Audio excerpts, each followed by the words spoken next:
నమస్తే. Welcome to hit TV.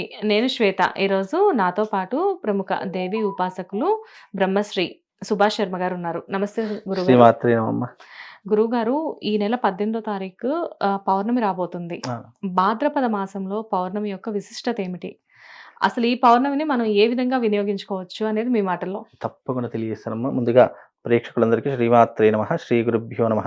జ్ఞానినాంనపి చేతాంసి దేవీ భగవతి హి సా బలాయ కృష్ణమోహాయ మహామాయ ప్రయశ్చతి. మన వేదం నందు, శాస్త్రం నందు, జ్యోతిష్యంలో పౌర్ణమికి చాలా ప్రత్యేకత ఉంటుంది. పౌర్ణమి చంద్రుడు అనేటటువంటి వాడు నిండుగా కనిపించేటటువంటి రోజు పౌర్ణమి. హ్మ్. క్షీణచంద్రుడు, పూర్ణచంద్రుడు అని 2 రకాలు ఉంటాయి. పూర్ణచంద్రుడు అంటే పౌర్ణమి నిండుగా కనిపించేటటువంటి పూర్ణచంద్రుడు. పౌర్ణమి నుంచి ఇక అమావాస్య వరకు క్షీణిస్తూ ఉంటాడు చంద్రుడు. పూర్తిగా అమావాస్య వరకు చంద్రుడు అనేటటువంటి వాడు కనిపించడు, క్షీణిస్తూ ఉంటాడు. ఈ పౌర్ణమికి ఉన్నటువంటి ప్రత్యేకత, అసలు చంద్రుడు అనేటటువంటి వాడు మనిషి మీద ఎలాంటి ప్రభావాన్ని చూపిస్తాడో తెలుసుకుంటే అప్పుడు ఈ పౌర్ణమి యొక్క ప్రత్యేకత అర్థమవుతుంది.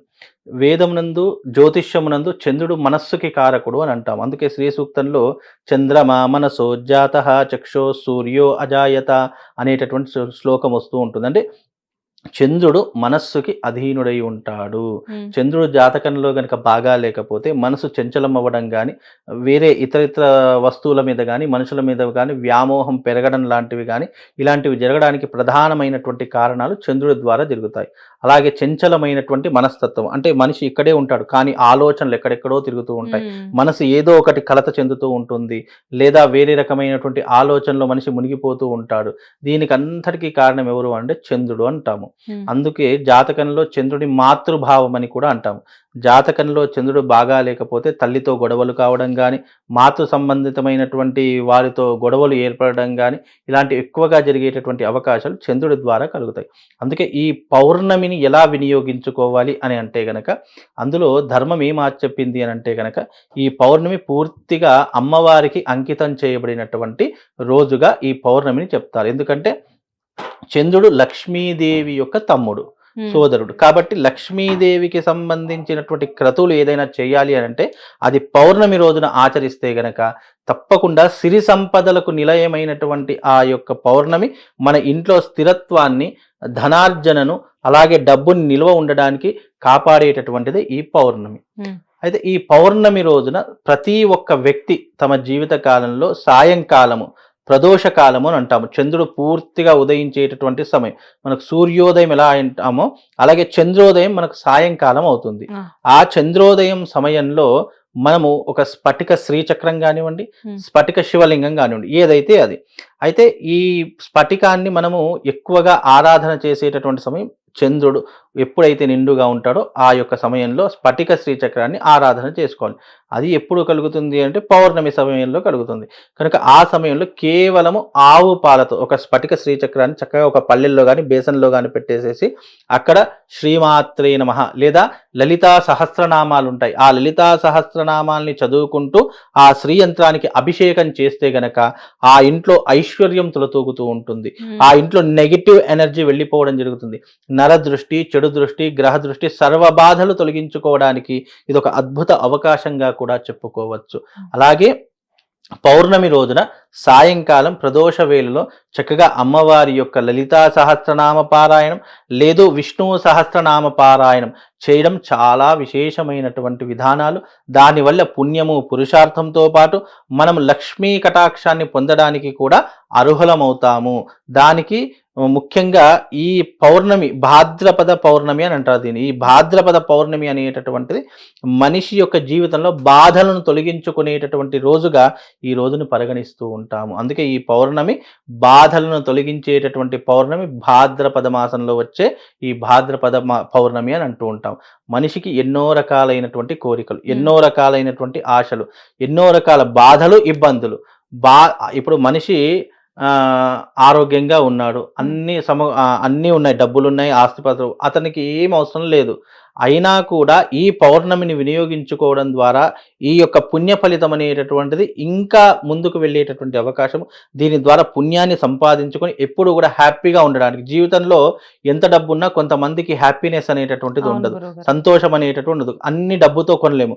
కానీ ఇప్పుడు మనం ఈ యొక్క పౌర్ణమి రోజున చేసే అభిషేకము మన జీవితంలో ఏది ఉన్నా లేకపోయినా సంతోషం అనేటటువంటిది ఉంటుంది. హ్మ్. అయితే ఏదో సినిమాలు చెప్పినట్టు ఇక్కడ సంతోషం ఉంటే ఎక్కడికి వెళ్ళినా సంతోషం ఉంటుంది అన్నట్టుగా మన జీవితంలో మెంటల్ పీస్ రావడానికి, మనం మెంటల్‌గా స్ట్రాంగ్ అవ్వడానికి ప్రధానమైనటువంటి కారణం ఈ పౌర్ణమి. హ్మ్. కనుక ఈ పౌర్ణమి ఎందుకనంటే చంద్రుడి నుంచి కాస్మిక్ ఎనర్జీ ఏదైతే ఉంటుందో అది మనలో ఉన్నటువంటి బ్రెయిన్ మీద, మన మనస్సు మీద అది ఎక్కువగా ప్రభావితం చూపిస్తూ ఉంటుంది. కనుక మనస్సు ఎప్పుడు కూడా స్థిమితంగా ఉండాలన్నా, ఎప్పుడైనా ఈ పౌర్ణమి రోజున మనము అమ్మవారికి సంబంధించి ఏ క్రతువు చేయాలనుకున్నా దాని యొక్క పుణ్య ఫలితం మన మనస్సు మీద, మన బ్రెయిన్ మీద ఎక్కువగా ప్రభావితం చూపిస్తుంది. కనుక ఈ రకమైనటువంటి పద్ధతి చేసుకోవడం ద్వారా శుభము, లాభము 2 కూడా కలుగుతాయమ్మా. గురువుగారు ఇక్కడ ఒక చిన్న విషయం. చాలా మంది చంద్రుడికి సంబంధించి ముత్యపు ఉంగరాన్ని ధరిస్తూ ఉంటారు. అవునమ్మా. సో, ఈ పౌర్ణమి రోజు అలాంటి ముత్యాన్ని ధరించడం కానీ, ముత్యాల మాలను ధరించడం వల్ల ఆ! గానీ, ఏమన్నా వేరే మనకి బెనిఫిట్స్ ఏమైనా జరుగుతాయా? చాలా మంచి బెనిఫిట్స్ అమ్మ. చాలా మంచి ప్రశ్న అడిగారు. ఈ మధ్య కాలంలో ఎవరికైతే మనస్సు బాగాలేదో, హ్మ్. ఎవరికైతే విపరీతమైనటువంటి ఆలోచనలు వస్తున్నాయో, హ్మ్. మానసికంగా, శారీరకంగా కృంగిపోయి ఎన్ని ఆలోచించినా అసలు నేను ఏం చేయలేకపోతున్నాను, ఏం సాధించలేకపోతున్నాను, అయ్యో! నా మైండ్ ఎందుకు ఈ రకంగా డైవర్ట్ అయిపోతుంది అని అనుకునేటటువంటి వాళ్ళు ఈ పౌర్ణమి రోజున మగవాళ్ళైతే ఈ ఉంగరం గాని, ఆడవాళ్ళైతే గనక ముత్యాల మాల అని దొరుకుతుంది. హ్మ్. ఆ ముత్యాల మాలను గనక ధరించినట్టయితే మనకు జీవితంలో ఏకాగ్రత పెరుగుతుంది. హ్మ్. చాలా మట్టుకు ఈ పౌర్ణమి రోజు చేసేటటువంటి ప్రతి ఒక్క విధానానికి మన బాడీ మీద దాని ఎఫెక్ట్ అనేటటువంటిది ఎక్కువగా ఉంటూ ఉంటుంది. కనుక మీరన్నట్టుగా ముత్యం అనేటిది ధరించాలి అంటే అది ఈ పౌర్ణమి రోజునే ధరించాలి. అలా ధరించుకుంటే ఆ ముత్యం మీద ఎప్పుడైతే చంద్రుడి యొక్క కిరణాలు పడతాయో దాని యొక్క కాస్మిక్ ఎనర్జీ పెరిగిపోతుందన్నమాట. హ్మ్. ఆ పెరిగిపోవడంతో దాంట్లో శక్తి అంటే ఏదైతే ఈ పాజిటివ్ ఎనర్జీ ఏదైతే ఉంటుందో దాంట్లో నిక్షిప్తమై అది మనకు ఒక రక్షణ కవచంలా ఎప్పటికీ కూడా కాపాడేటటువంటిది ఆ ముత్యము. కనుక ముత్యం ధరించాలి అంటే గనుక ఈ పౌర్ణమి కూడా చాలా విశేషమైనటువంటిది. అది కూడా ప్రదోష కాలంలోనే ధరించాలి. ఎప్పుడైతే మనకు సూర్యోదయం ఎలాగైతే మనకు పూజలకు, అలాగే పండగలకు ఎలాగైతే ముఖ్యమో, అలాగే మనం చంచలమైనటువంటి మనస్తత్వం నుంచి బయటపడాలంటే పౌర్ణమి అంత విశేషమైనటువంటిది.